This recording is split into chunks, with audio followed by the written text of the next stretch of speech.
Bes! Bes, ano? Kamusta ka dyan? Bes, ayaw talaga eh. Nag-diet naman tayo.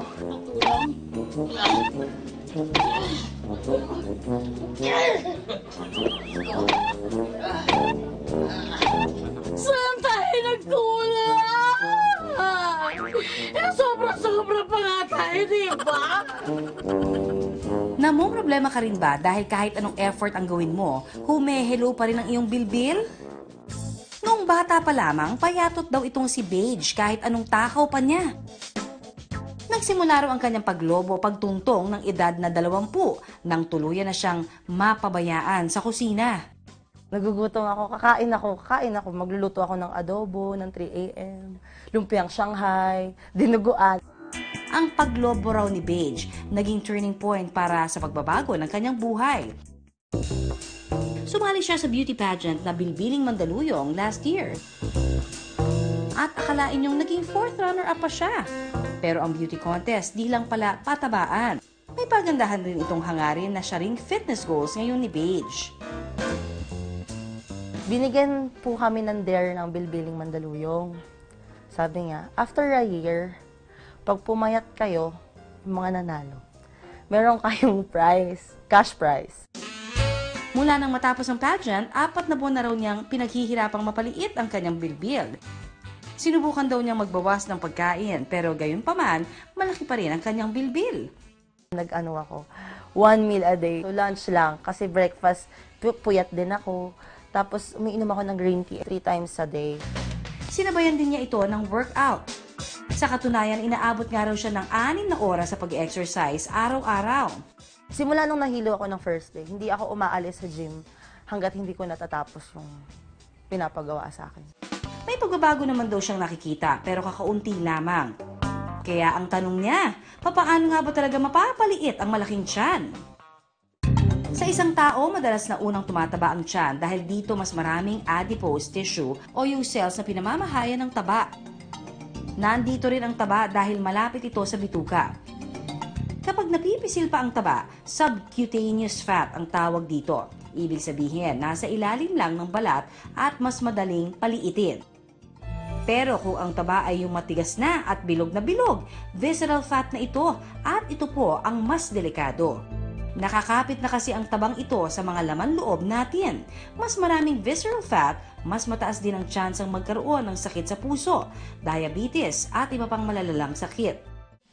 Para mapaliit ang tiyan, kailangan alamin natin ang mga tamang hakbang. Una, hindi raw liliit ang tiyan kung mali ang paraan ng pagdidieta, tulad ng crash diet na ginagawa ni Beige. Kaya payo ni Coach Jeff, let's say for example every 3 hours kumakain kami para at least nasusustain namin yung energy consumption ng katawan. Tapos natutulungan namin yung metabolism namin. Pangalawa, maaaring hindi nagiging sapat ang intensity o hirap ng pag-ehersisyo ninyong ginagawa. Meron tayong nakikitang nagja-jog pero nagre-rest din naman for a while. So hindi natin napupush yung oxygen consumption natin, especially yung heart rate natin, to burn more fat. Kapag mas mabilis ang tibok ng ating puso, tumataas din ang demand sa oxygen ng ating katawan. Habang tumataas ang demand ng oxygen, nangangailangan din ito ng enerhiya, kaya mas maraming nasusunog na taba. Panghuli at higit sa lahat, nababaliwala ang lahat ng effort sa pag-workout at pagdidieta kung kulang o walang disiplina. Magmamanifest yung results ng diet mo at exercise. Mas magiging epektibo raw ang pagdidieta kung may meal plan para siguradong tama at balanse ang inyong food intake. Sa almusal, mainam na kumain ng mga pagkain mataas sa fiber at protina tulad ng oatmeal at itlog. Kapag pala merienda, pwedeng ang kainin mo ay, wheat mo is not wheat ha, wheat bread at saka peanut butter. But take note, low-fat peanut butter. Pwede din itong protein bar. Pag on the go ka siya kapag busy ka sa trabaho mo. Para sa tanghalian, pwedeng kumain ng grilled chicken breast, half cup brown rice at 2 slices ng carrots.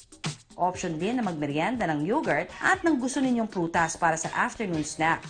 Pagdating naman sa dinner, pwedeng kainin ang mga nandito, okay? Ito, tuna. for protein. Di ba? For our muscles. Tapos gulay, fiber naman yan. Ito naman kamote, carbs. Makatutulong ding mapabilis ang iyong pagpapapayat kung gagawin ang high-intensity interval training o HIIT na siya rin susubukan ni na May at Beige. Before that, sige, basic stretching muna tayo.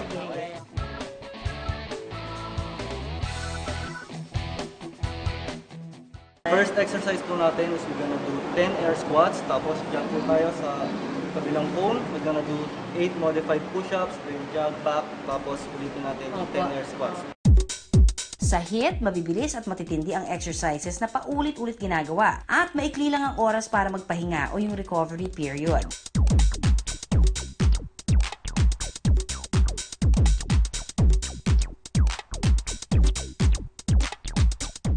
Uy, bakit yung tiyan ko nahuuna? Oh my God! Parang feeling ko, nabunod-buhat ko yung sarili ko. Kadalasang tumatagal mula 10 hanggang 30 minuto ang isang session ng HIIT. Depende sa kakayahan ng gagawa nito. Sinasuggest namin siya at least 4 times a week. In that 10 minutes, mas napupush mo yung oxygen consumption mo, leading to more fat burning. First time daw itong gagawin nila May, kaya susubukan muna nila ito sa loob ng 4 na minuto. 1, 2, 2, 3. faster! Mas nakaka-prolong siya ng tinatawag natin na post-metabolism na effect or afterburn kung tawagin nga nila. Kung magkakaroon ng healthy lifestyle, makikita rin ang diferensya sa laki ng inyong bilbil in as early as 3 months. Tandaan, ang pagpapaliit ng tiyan hindi lang sa ngalan ng tiis ganda. Mabuti rin to para sa ating kalusugan.